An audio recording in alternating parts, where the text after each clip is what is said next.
Nothing's certain.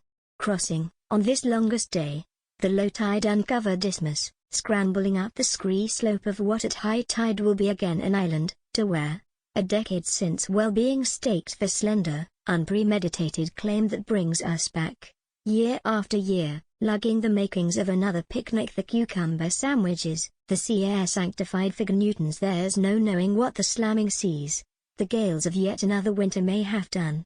Still there, the gust-beleaguered single spruce tree, the anther-wronged, root-snelled moss, grass and clover tuffet underneath it, edges frazzled raw but, like our own prolonged detachment, holding whatever moral lesson might commend itself. There's no use drawing one, there's nothing here to seize on as exemplifying any so-called virtue, holding on despite adversity, perhaps, or any no more than human tendency, stubborn adherence, say, to a wholly wrong-headed tenet.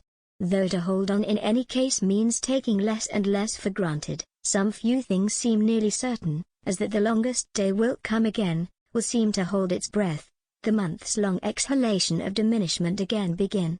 Last night you woke for a look at Jupiter, that vast cinder-wheeled and blinking in a bath of galaxies. Watching, we traveled toward an apprehension all but impossible to be held onto, that no point is fixed, that there's no foothold but roams untethered save by such snells, such sailors' knots, such stays and guy wires as are mainly of our own devising.